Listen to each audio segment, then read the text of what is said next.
इसका मतलब होता है शाब्दिक अर्थ विधिवत संस्कार या विद्या।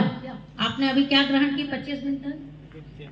विद्या ग्रहण की ना, शिक्षा ग्रहण की, संस्कार ग्रहण की है, ये होता है दीक्षा का अर्थ। और दीक्षांत यानी कि ये जो सीख, ये जो दीक्षा आपने ग्रहण की है, इसका आज अंत नहीं है। आज से आप एक सेवाधारी, साधना युक्त और नैतिकवान जीवन की शुरुआत करेंगे। आज से पहले आप क्या थे?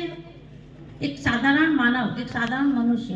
अब आप क्या हो गए हैं? साधक हो गए हैं। तो आज से आपका जो कार्य है वो एक साधक का हो जाएगा। और साथ में वैदिक, जैसे कि वेदों में देखोगे तो इसका दीक्षांत का अर्थ क्या है वो आप समझ लें, क्योंकि अगर हमको वेदों की नीति मालूम नहीं है तो समझिए कुछ भी मालूम नहीं। दीक्षांत का मतलब होता है समावर्तन। दीक्षांत का मतलब होता है समावर्तन। ये समावर्तन संस्कार जो है 16 संस्कारों में से एक है। हमारे जीवन के 16 संस्कार वेदों में बताए गए हैं। उसमें से आज आपका जैसे विवाह संस्कार होता है ना, इसी तरह से आज आपका क्या है? ये समावर्तन संस्कार है। समावर्तन संस्कार जो तैत्तरीय उपनिषद में इसके बारे में लिखा हुआ है, समावर्तन संस्कार के बारे में क्या लिखा हुआ है? उपनिषद में लिखा है कि सत्य, धर्म, स्वाध्याय उपरांत, आप समझ लीजिए आज से आपको क्या क्या करना है। सत्य, धर्म, स्वाध्याय उपरांत माता पिता व गुरु के प्रति कर्तव्यों का पालन करना और साथ ही नैतिक व आध्यात्मिक निर्देश कि आपको किस तरह का पुत्र होना चाहिए, किस तरह का विद्वान बनना चाहिए, किस तरह की विद्या प्राप्त करनी चाहिए, कैसे सेवा करनी चाहिए, इस सबका निर्देश तैत्तरीय उपनिषद में बताया गया है कि आज से आपका वो जीवन शुरू हो जाता है जो आपने अभी तक सीखा। अब खत्म नहीं हुआ, ये दीक्षांत यानी अंत नहीं है, अब जीवन की शुरुआत है। और खास आप लोगों के लिए मैंने चाणक्य नीति में से, किसमें से?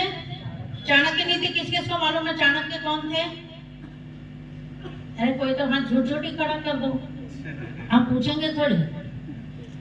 चाणक्य जो थे वो बहुत बड़े राजनीतिज्ञ हुए हैं, कौटिल्य के नाम से भी प्रसिद्ध हुए हैं। और उनकी नीति जो है वो धर्मयुक्त नीति, राजनेता से लेके एक सामान्य मनुष्य के लिए भी उनकी नीति बहुत जरूरी है जानना। तो चाणक्य जी आज दीक्षांत समारोह है और यहाँ होते तो वो क्या बोलते हैं आपको? तो आइए जानते हैं। बहुत संक्षिप्त में आपको बताने जा रही हूँ गूढ़ रहस्य कि विद्या यानी क्या। बताइए विद्या यानी क्या? वेदों का ज्ञान या आपने जो सीखा ये सब विद्या है। चलिए जानते हैं। विद्या वो वस्तु है, चाणक्य जी कहते हैं, रूप यौवन संपन्ना, बोलिए, रूप यौवन संपन्ना विशाल कुल संभवा, विशाल कुल संभवा विद्याहीना न शोभन्ते, हीना न शोभन्ते निर्गंधा इव किंशुका, बोलिए, निर्गंधा इव किंशुका। देखो आप लोग को संस्कृत बोलने में एकदम ऐसा ना कर रहा है, ठीक है, ऐसा नहीं करना। अब आगे आप समझिए इसका अर्थ कि रूप यौवन से संपन्न। समझिए कोई व्यक्ति रूप और यौवन से संपन्न है, साथ में देखिए रूपवान तो है ही, और जब आप जवान होते हैं तो कैसा भी व्यक्ति, किसी भी तरह का व्यक्ति सुंदर ही दिखता है, क्योंकि वो युवान है, जवान है, ठीक है ना, उसका अलग सौंदर्य है। साथ ही बड़े कुल, मतलब कि विशाल कुल संभवा, साथ में विशाल कुल में, बहुत बड़े कुल में, नामी कुल में आपका जन्म भी हो गया।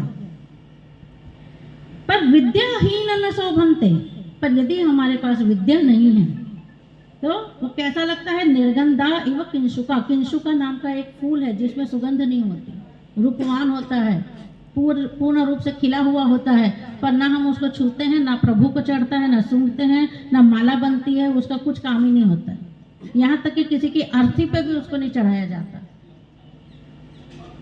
तो मैंने क्या कहा? विद्या का महत्व क्या है कि चाहे रूप हो, चाहे यौवन हो, चाहे बहुत गुणी हो, बहुत बड़े परिवार में जन्म हुआ हो, बहुत आप मतलब कि समझिए, इसके एक उदाहरण शॉर्ट में देती हूँ।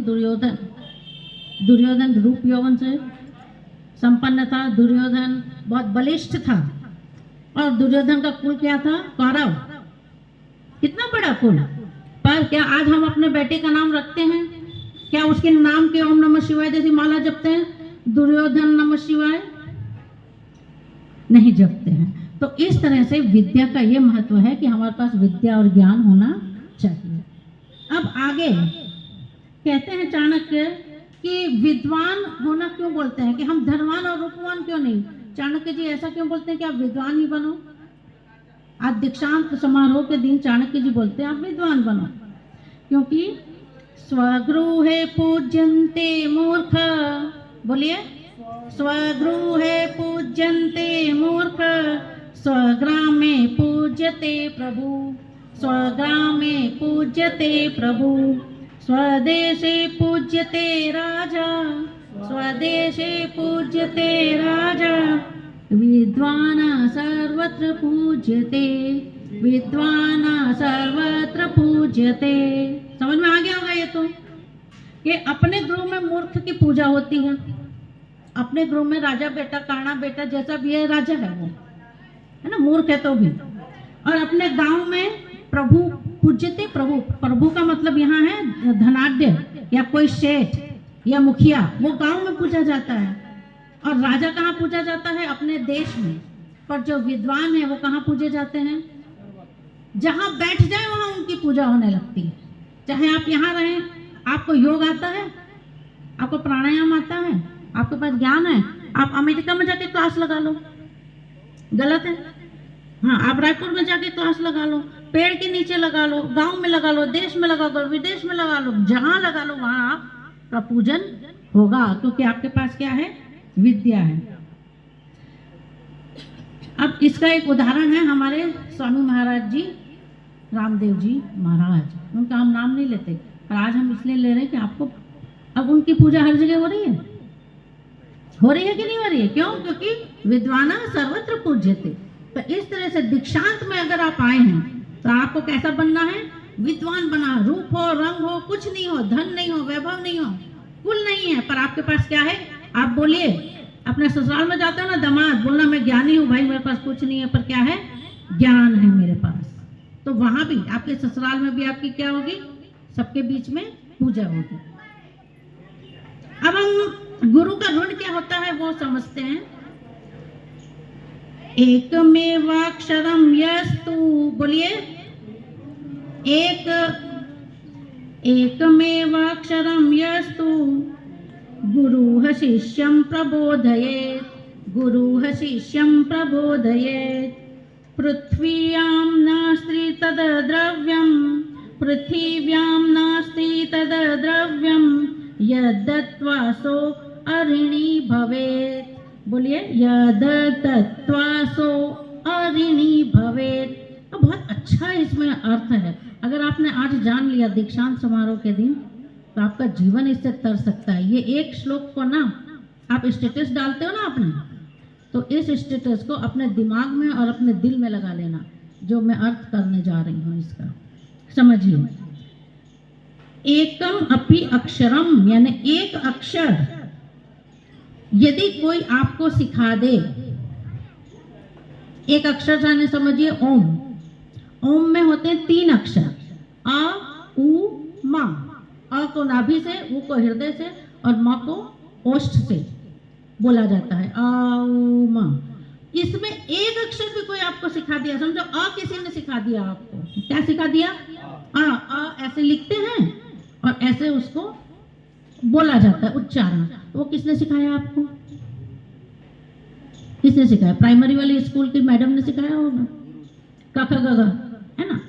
तो वो अगर किसी ने सिखा दिया, तब भी पृथ्व्याम नास्ति तद द्रव्यम, पूरी पृथ्वी में ऐसा कोई द्रव्य नहीं है, ऐसी कोई वस्तु नहीं है, ऐसा कोई धन नहीं, संपत्ति नहीं, ऐसी कोई सेवा भी नहीं कि वो एक अक्षर का ऋण आप चुका सकें।